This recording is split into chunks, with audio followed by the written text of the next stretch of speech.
Hi, everybody. So in the chat, this is the reading class. Sorry, I was looking around. No, they were just, Kay was just, not Kay, sorry. They were just kind of prepping you guys on what classes are available for the winter program.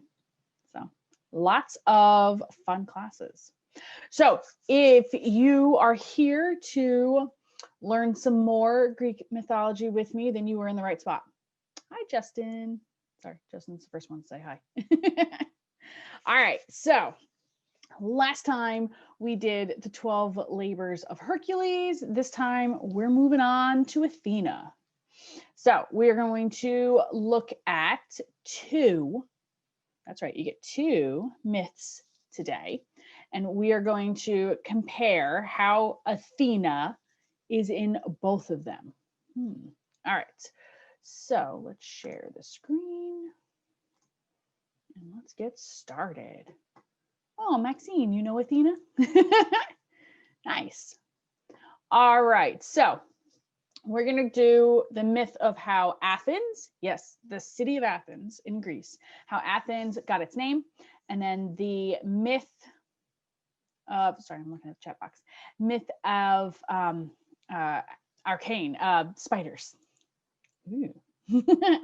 All right, so if you were here last time, you know I primarily teach social studies.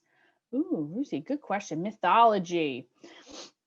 So we have a question in the chat box that is, wait, what exactly is mythology? So mythology are stories, okay, that explains how nature and how like the world was created and just how things kind of worked in ancient times.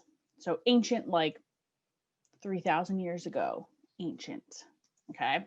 So these, each culture throughout the world has its own myths, its own stories on how different things are created. Okay, so like you have creation myths, how do we get islands, how do we have volcanoes, things like that. So this time it's how Athens is going to get a name and how do we get spiders? The spider one is more of a punishment. Yes, so this is going to be Greeks, so the ancient Greeks. Okay, so I know you are all in Canada right now? Yes? I want to say yes. I want to say you're all in Canada.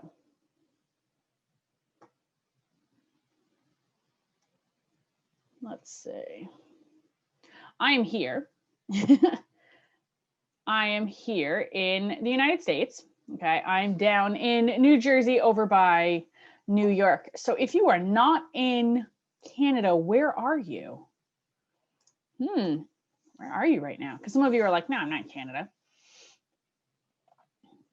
Okay, so we have Ontario, Lucas is in Australia, Bella is in Beijing. Wow, we got people everywhere. All right, a lot of Ontario.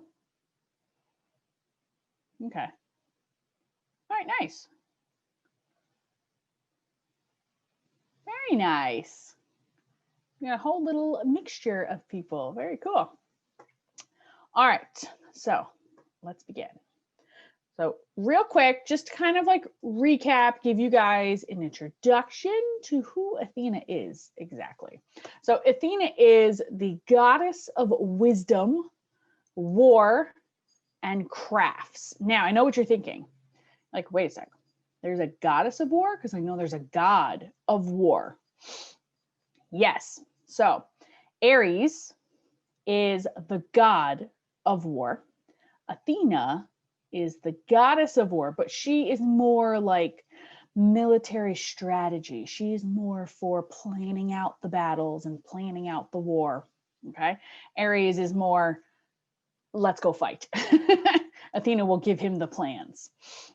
Okay. And then she's also the goddess of crafts. So very big on tapestries and weaving and like making things.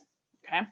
She is the favorite daughter of Zeus, probably because She, and I'm not kidding, sprang from his head. He had a really bad headache, and good point, James.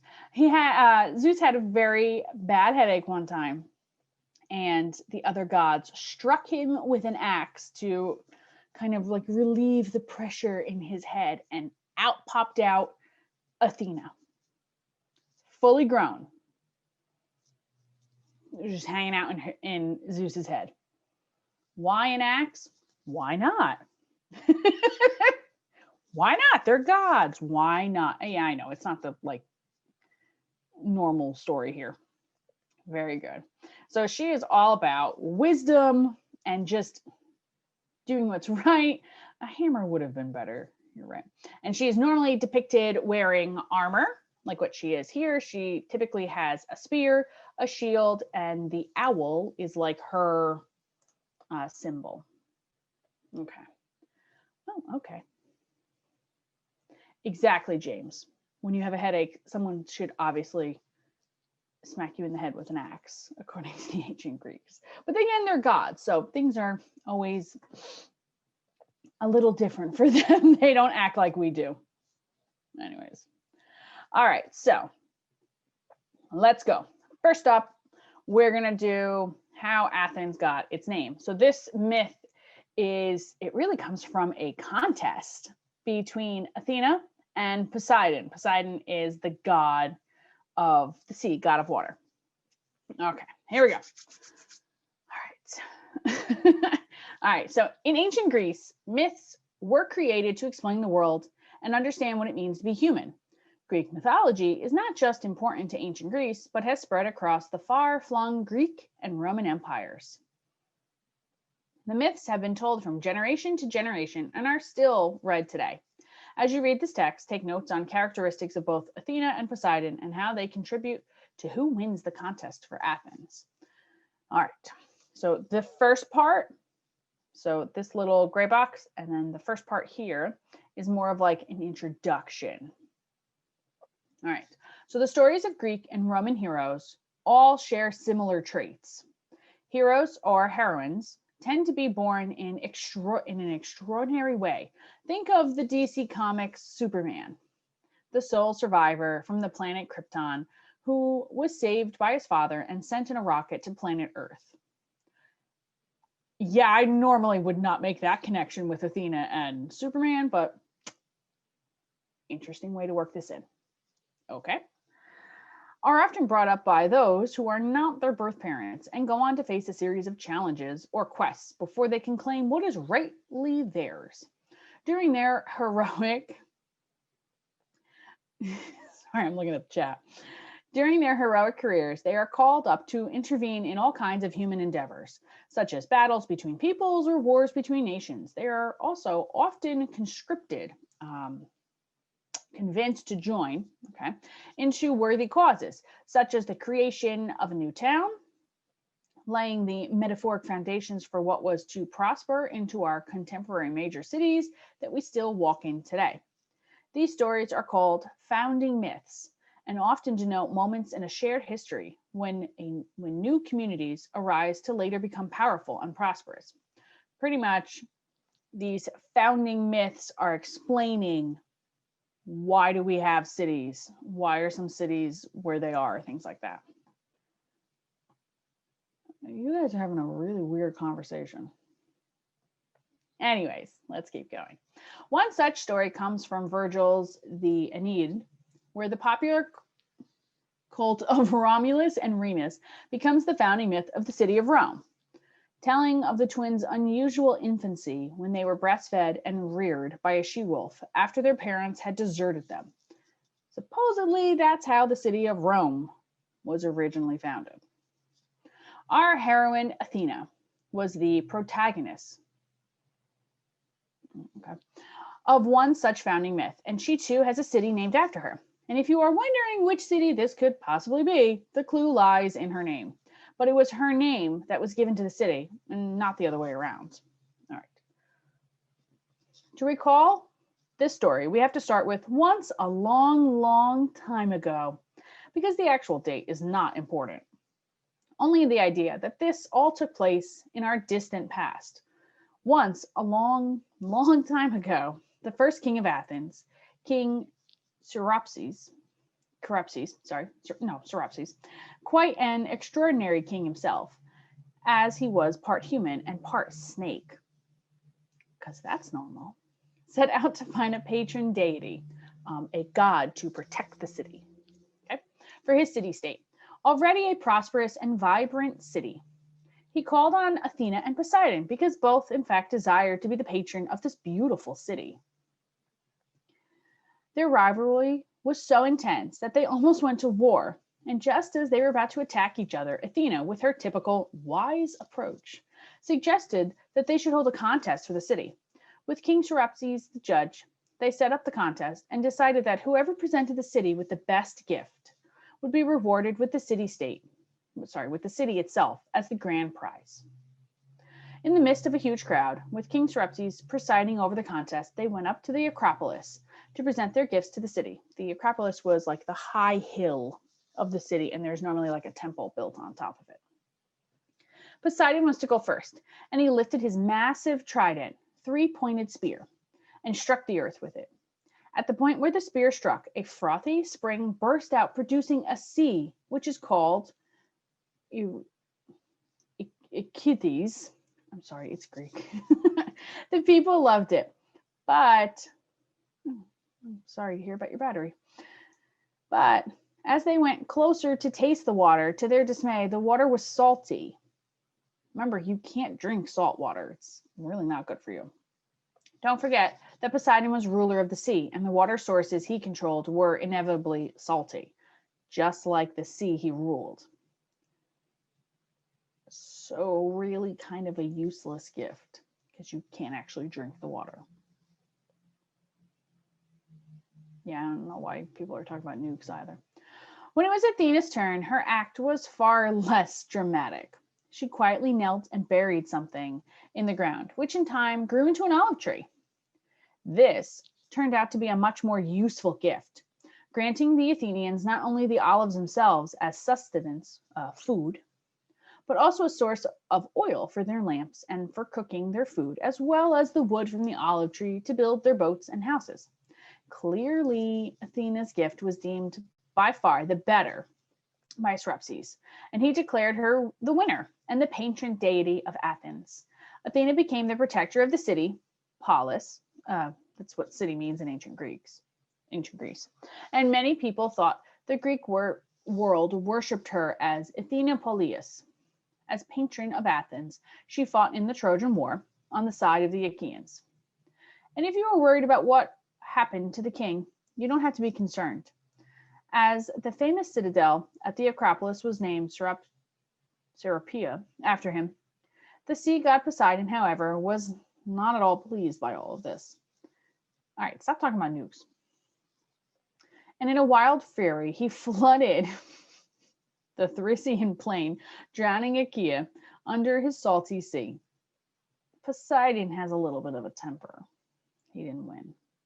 The contest for the city of Athens was later carved into the stone relief on the rear pediment in the temple of Athena on the Acropolis, with both of our heroes appearing in the center of the focus. No more talks of nukes, please. Thank you. Composition. The goddess holding her olive tree and Poseidon his trident. This story deserves an additional telling, this time in the Roman tradition. Here it was the god Neptune, who was the Roman version of Poseidon, who was to challenge the goddess Minerva, the Roman version of Athena, to the contest over Athens. In this rendering, it was Jove, Zeus, who was to judge them. The outcome, however, was identical, with Minerva winning the contest with her olive tree, establishing what was said to be the first town in the world and naming it her own name, Athens. In this version, not only did Neptune flood the land with a sea of salt, but went on to curse the city with a water shortage, which still continues today in modern Greece. Again, explaining things in a more dramatic flair.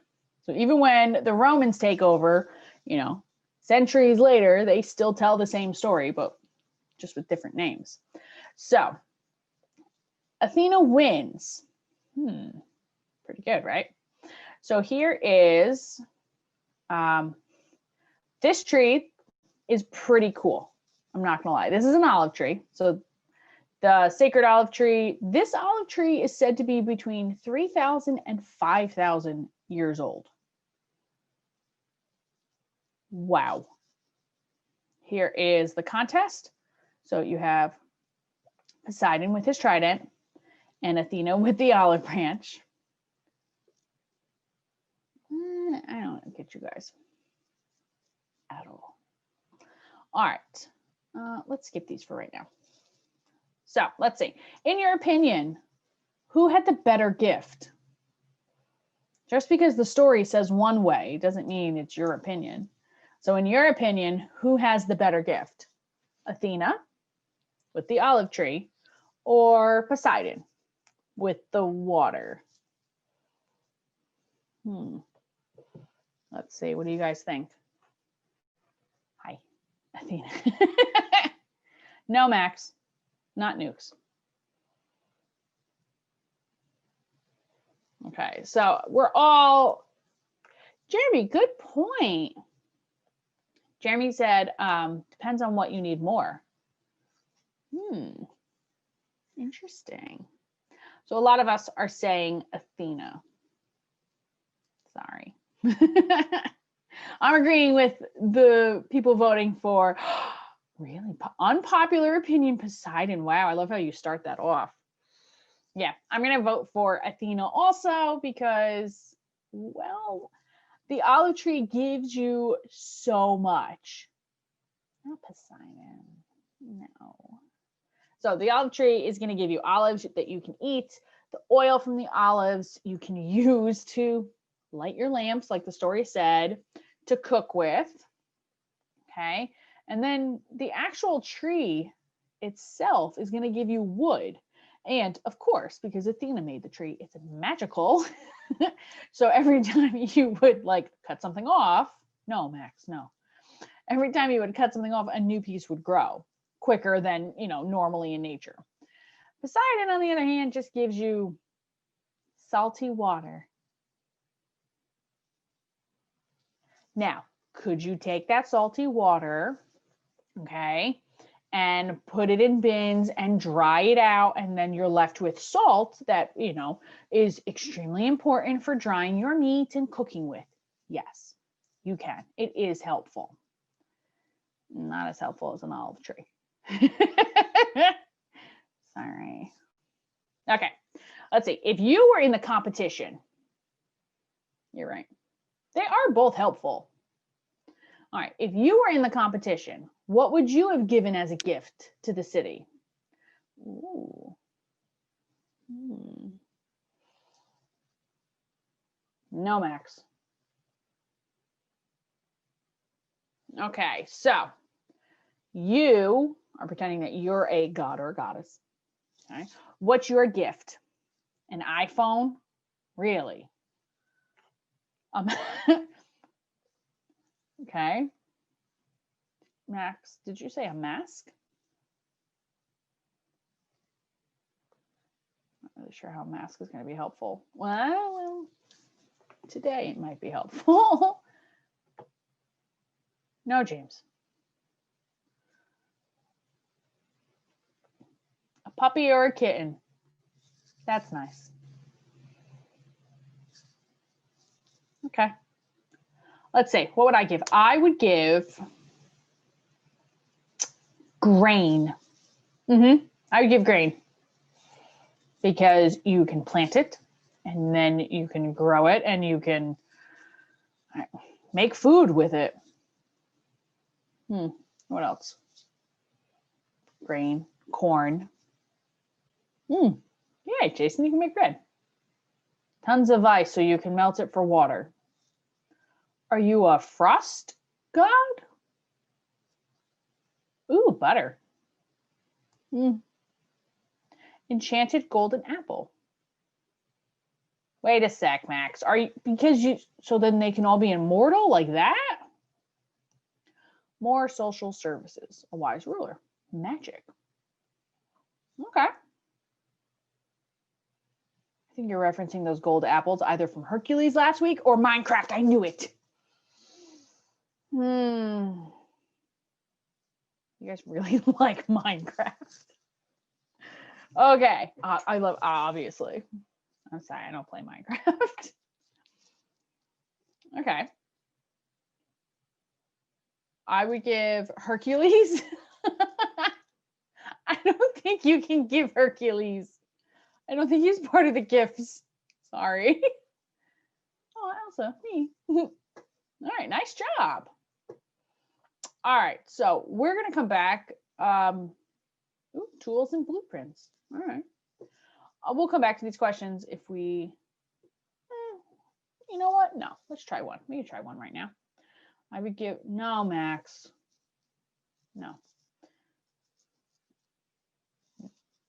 Okay. Max. We got enough weapons in the world. We don't need any more. All right, so let's see. Which of the following statements best identifies the theme of the myth of Athena and Poseidon's contest for Athens? So the theme is kind of like the lesson that we should be learning. Nothing about nukes. Okay, so let's see. A, democratic contests are more just and preferable than war. That is true. But is that what we should have learned from this whole story? Athens was a vibrant city thanks to Athena. Wasn't it a vibrant city before? Just saying, it was pretty vibrant before. All right, so not that one. A useful gift is better than a dramatic one.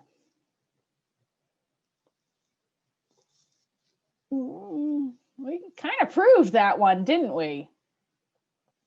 All right, so let's see. Last choice. Women make better protectors than men.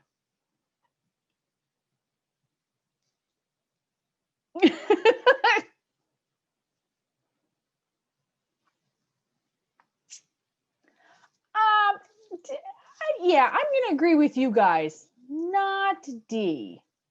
Slightly sexist. All right, so I think we can agree that C is the correct answer. So here, where's my fancy pen thing?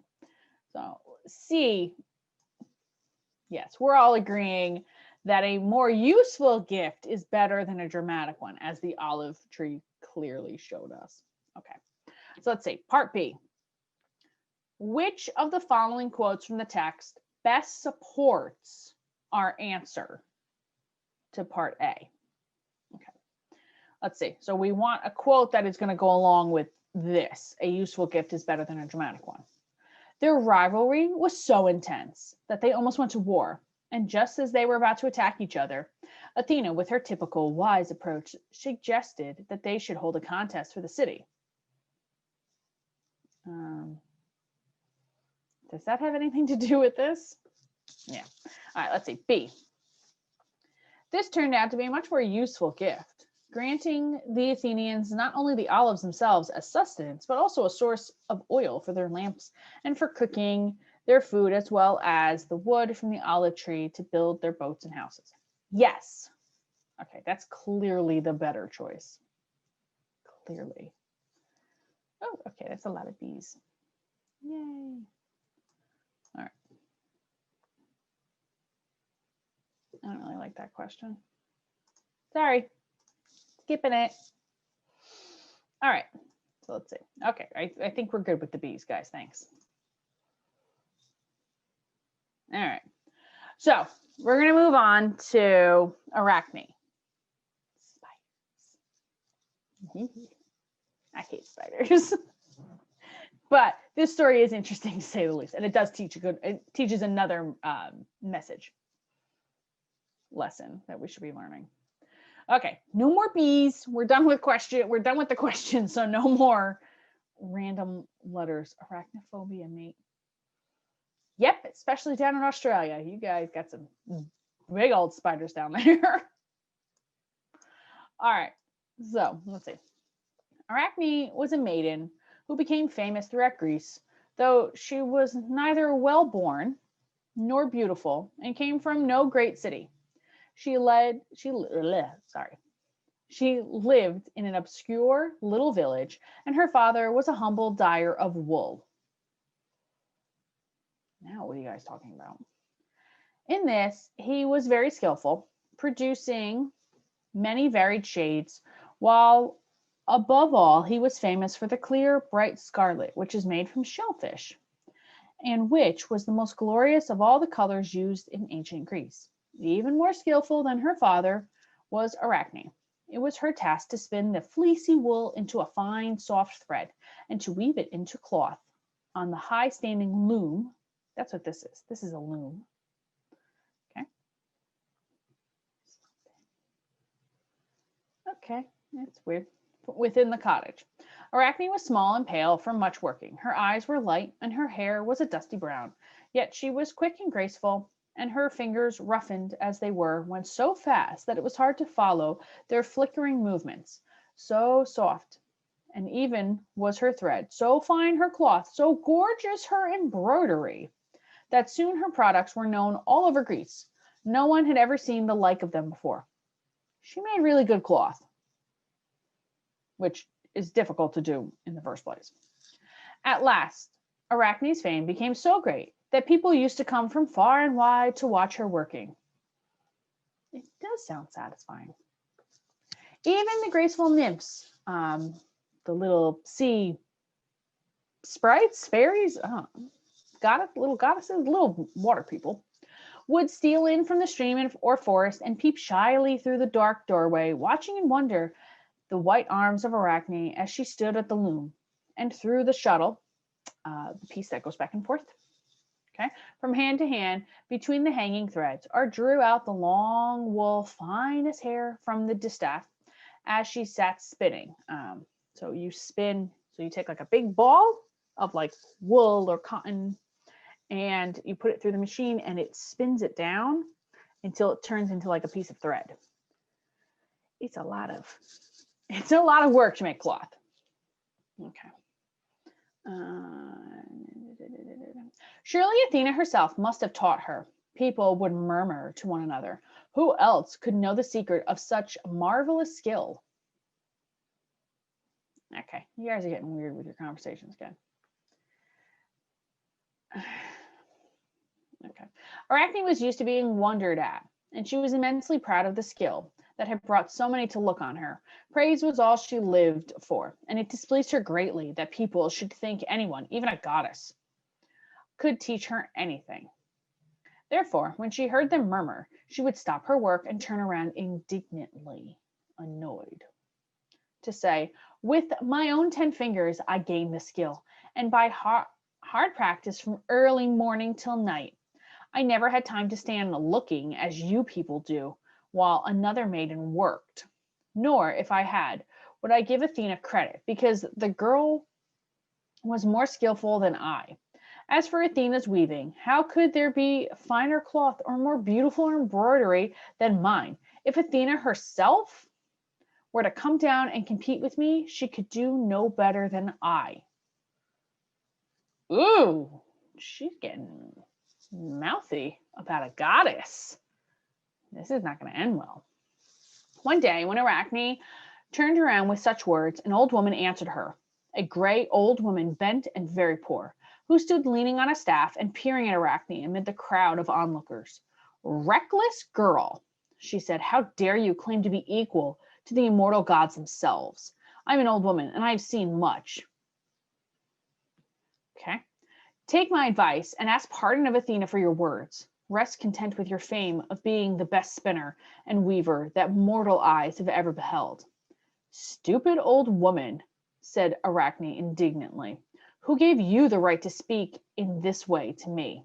It is easy to see that you were never good for anything in your day, or you would not come here in poverty and rags to gaze at my skill. Okay. If Athena resents my words, let her answer them herself. I have challenged her to a contest, but she, of course, will not come. It is easy for the gods to avoid matching their skill with that of men.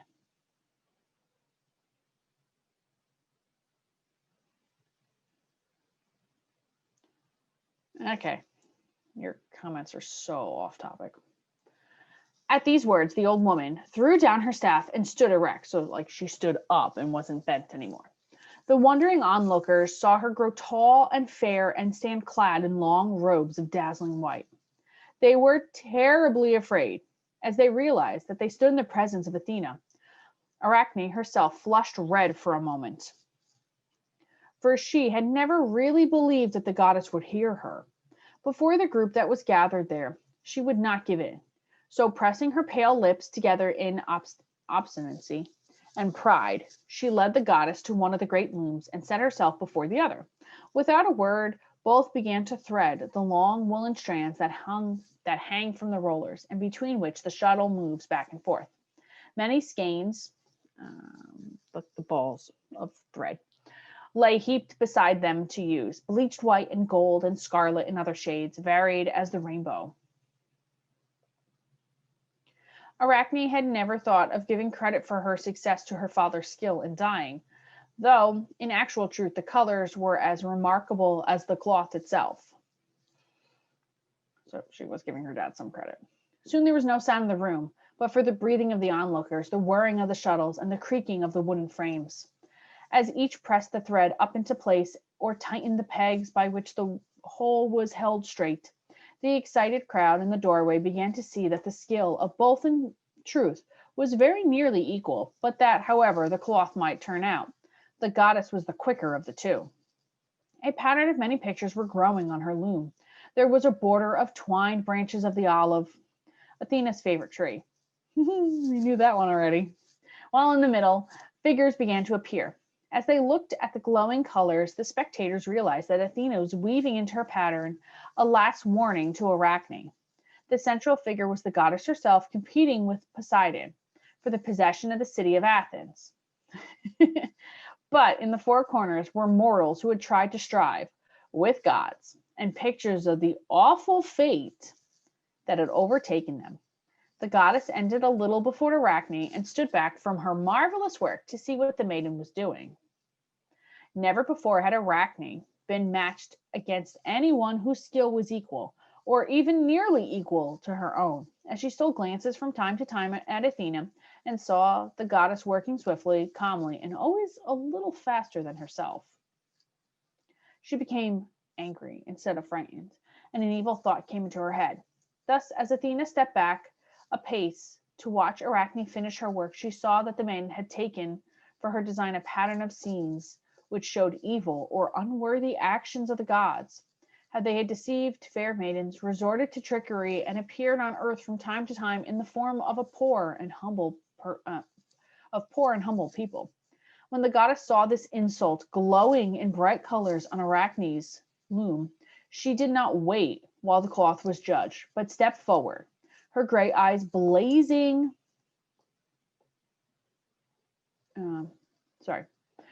with anger, and tore Arachne's work across. Then she struck Arachne across the face. Arachne stood there a moment, struggling with anger, fear, and pride. I will not live under this insult, she cried, and seizing a rope from the wall, she made a noose and would have hanged herself. The goddess touched the rope and touched the maiden. Live on, wicked girl, she said. Live on and spin, both you and your descendants. When men look at you, they may remember that it is not wise to strive with Athena. At the body of Arachne shriveled up, and her legs grew tiny, spindly, and distorted. There, before the eyes of the spectators, hung a little dusty brown spider on a slender thread. All spiders descend from Arachne, and as the Greeks watch them spinning their thread wonderfully fine, they remember the contest with Athena and thought that it was not right for even the best of men to claim equality with the gods. Yeah, I don't like spiders either. I don't know. What do you think? Do you think Arachne got what she deserved? What do you think?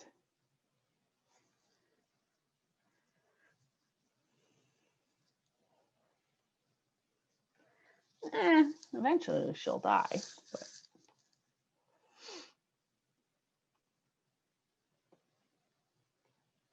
Yeah, I could see. We have comments that I always someone was I always thought the Greek gods were a little extreme. Yes. And ironically, if you compare the Greek gods to their Roman side, the Greek gods look really calm and tame and nice. The Roman gods are very, very quick to use violence and to like go to war and to fight people.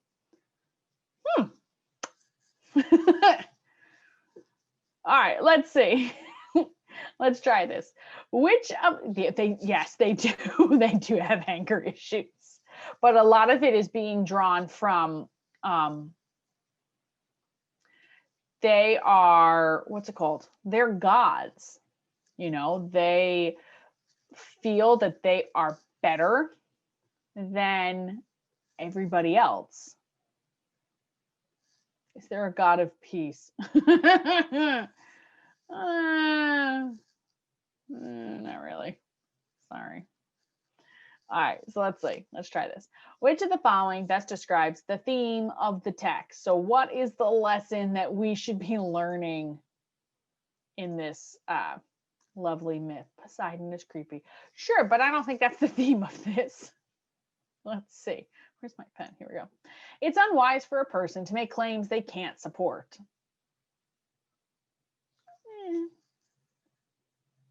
Not necessarily. Sorry, there's a god of campfire. It's not necessarily like a campfire. It's she's the goddess. Her name's Hestia. She is the goddess of the hearth. So, like keeping like the fires burning, you know, for a productive life, pretty much. Pride and overconfidence can lead to a person's demise. No matter how skilled the person is, their talents cannot compete with gods. Hephaestus is the god of like building things. It's important to maintain a good attitude even when you lose. A lot of these are just good messages for life. But yes, B is the correct answer. Pride and overconfidence can lead to a person's demise. So it's definitely not good to be very full of yourself and to brag a lot. It's not good for you. So let's say part B, which detail from the text, it is a good message for life. Which message from the text best supports the answer to part A? So which of these goes along with part A? Okay, so let's see. Surely Athena herself must have taught her. People would murmur to one another. Who else could know the secret of such a marvelous skill? Rest content with your fame of being the best spinner and weaver that mortal eyes have ever beheld. The excited crowd in the doorway began to see that the skill of both, in truth, was very nearly equal, but that, however, the cloth might turn out. The goddess was the quicker of the two.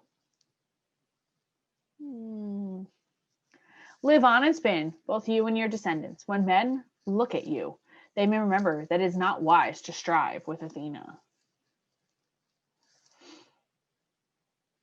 Yeah, it's D. So it's more, Arachne was very confident that she was better. I know. Sorry, Lucas. She was very, very confident and she was very, very full of herself and she would brag that she was the best. And that's fine, but bragging has consequences at times. Sometimes you get turned into a spider. Let's see. Let's get rid of these.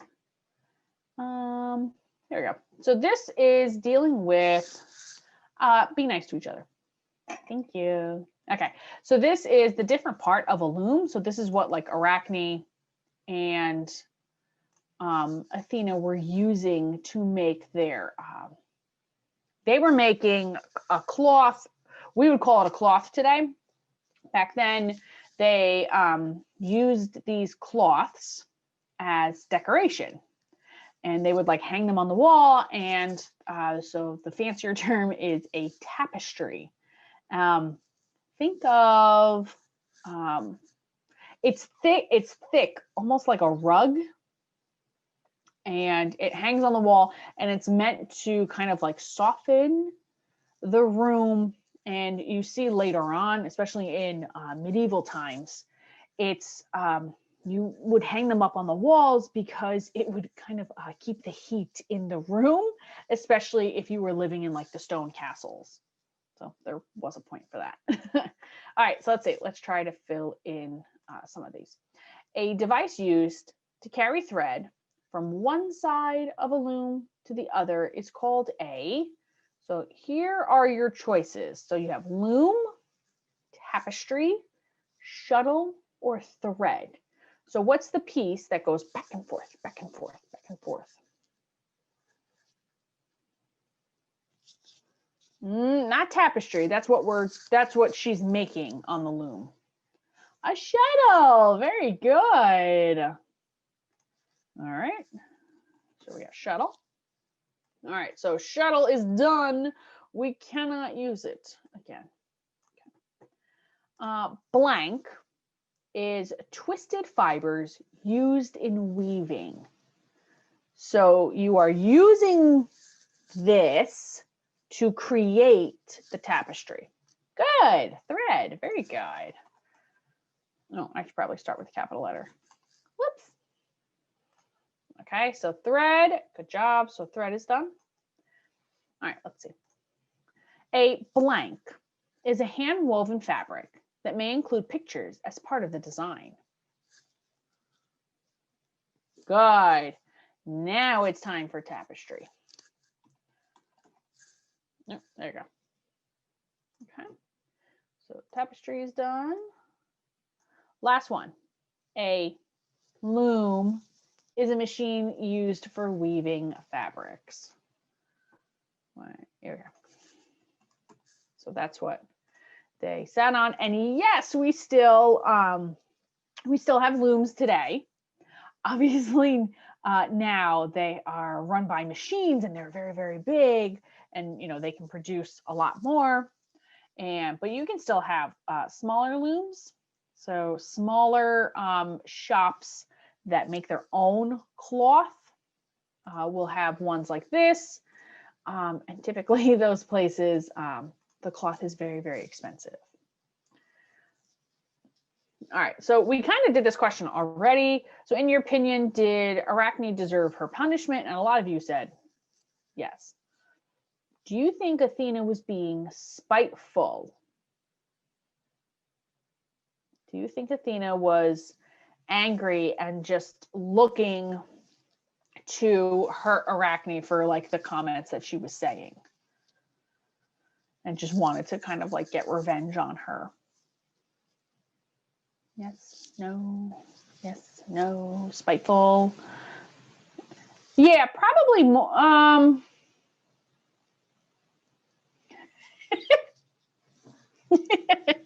Sorry, the comments are really good.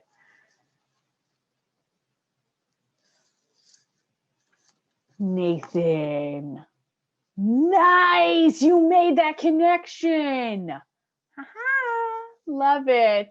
So Nathan said, and spiders start hunting down Annabeth.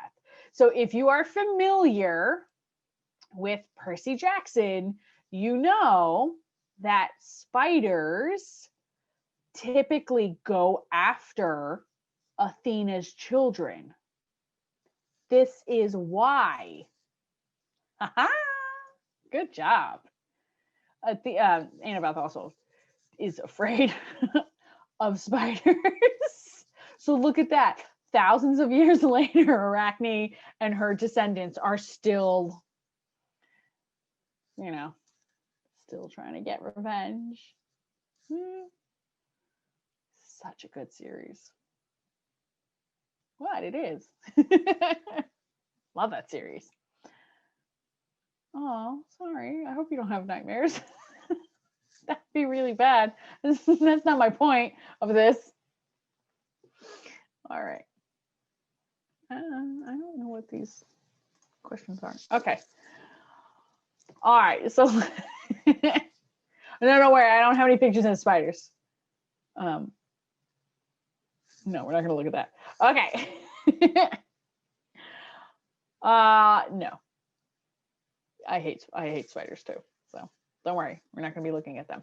Okay. So what do I want? What do I want? I want this one. Okay.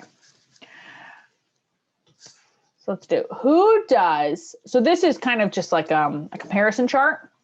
So we have the first one that we read. So how Athens got its name. And then we have the one of the myth of Arachne. Okay. So obviously we know that Athena is in both. Okay. She is the main protagonist. She's like the main character. Who does Athena compete against? So in the first one, who was her competition? Who was she competing against? Oh, sorry, I'm trying to move the text box and it's not working. Well, I only got one person who knows. Good job. Oh, James. Good one. Technically, you're right.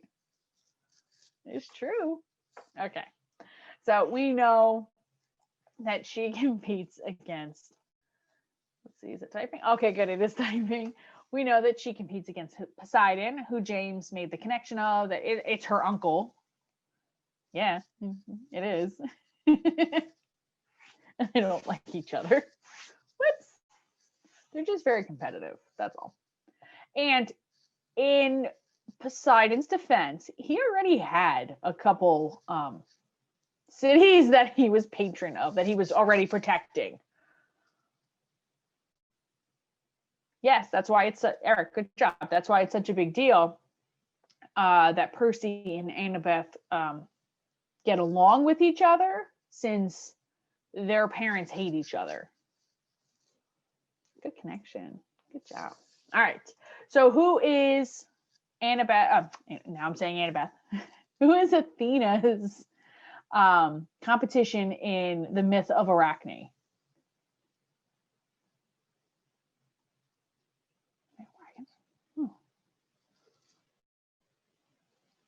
Duh. Thank you, Eric. I love that I'm typing, but it's not showing. Okay, now it is. Okay. Let's see. In the first story, what does she produce? What does Athena produce? What does she create? What does she give? Olives. Okay. Let's see what else. Yolanda, not that's the second one, but good. The fruit tree, the olive tree. Good. All right. So what does Athena produce? Olive tree. Come on. As a gift to the city. Okay. Nice. And then in the myth of Arachne, what does she produce?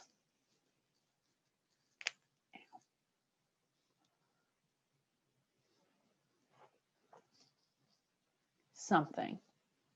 Nice. Cloth.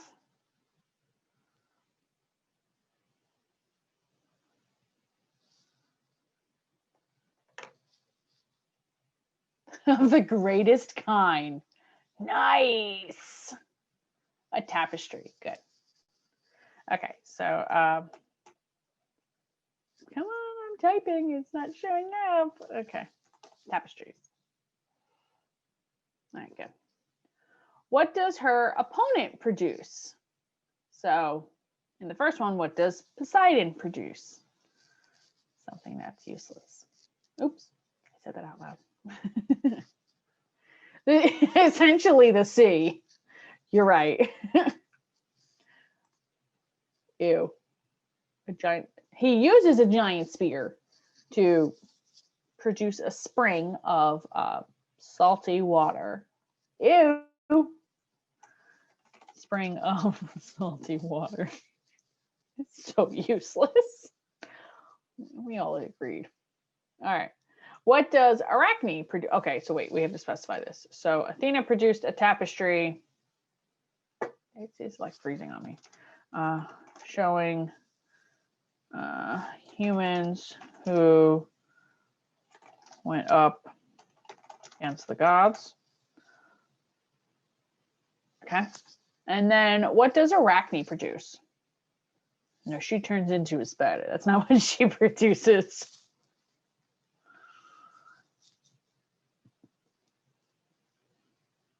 Let's see. What does Arachne create?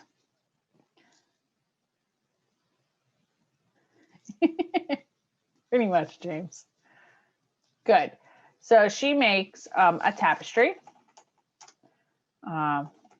showing the gods punishing humans. Did I spell humans right? I spelled punishing wrong. That's bad. They're ugly spiders. You're right.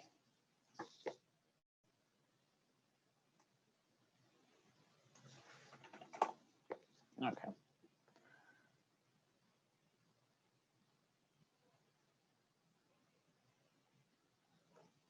Ah! Where's the space? There we go. How does the myth end? And yes, there's my answer key. How does the myth end? For the first one and then the second one. So clearly, who wins? James. Ooh. Yeah. Okay, so Athena wins and becomes patron of the city. Okay. She gets the city. She does get the city. And poor Arachne. She gets to be a spider. Sorry, it's like really freezing right now. Me wanna see.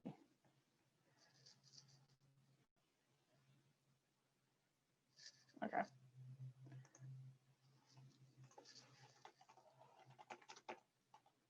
I spelled Arachne wrong. Becomes a spider. Yay. Okay. Ugh. No. Sorry. You guys are a unique bunch today.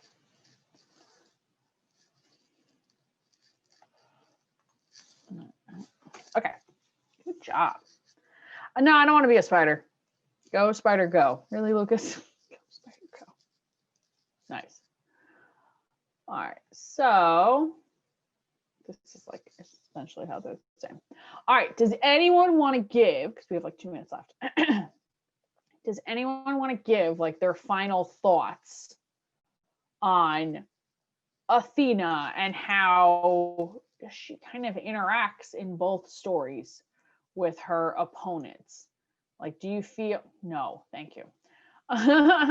Do you feel that like she's nicer in one as opposed to the other myth? Do you feel she is more spiteful, more angry, more vengeful, like that, you know, super angry god type in one over the other? I love olive trees. All right, go with it. Do you think I like Athena is not that nice? Do you think she's not that nice in both myths or just in one of them? Not kind. Okay.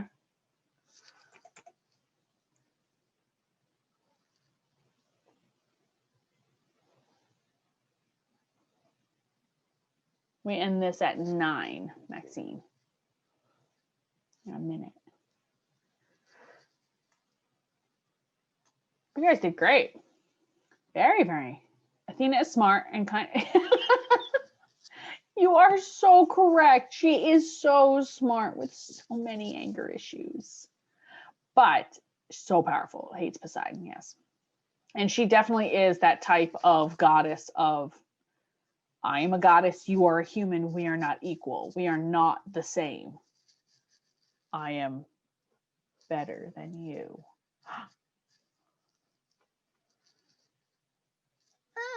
Pretty much. Pretty much. Oops. She is so smart. She is the smartest of them all. So that part does make sense. All right. Nice job, guys. You all did like really, really good. Nice. Me no like her. Yeah, she's she's actually my favorite. Sorry. Every time I take the which god or goddess would you be, I get Athena. I'm really hoping that's because I'm smart and not because I have anger issues. So, does anyone have any questions? My question is, why did Athena turn the weavers into a spider? As punishment. She felt that Arachne was too confident and too proud. She thought too much of herself. And if she wanted to be the best spinner in the entire world, then she should be an animal or an insect, okay, that is known for spinning. And well, spiders definitely are that. Thank you. You're welcome. Thank you a lot, Erin. Okay, I think we have a good class. Everyone is active today. Very active today. Okay, 那我们今天课程到这里结束了，大家可以 say goodbye to Erin. Bye, see you next time. Yeah.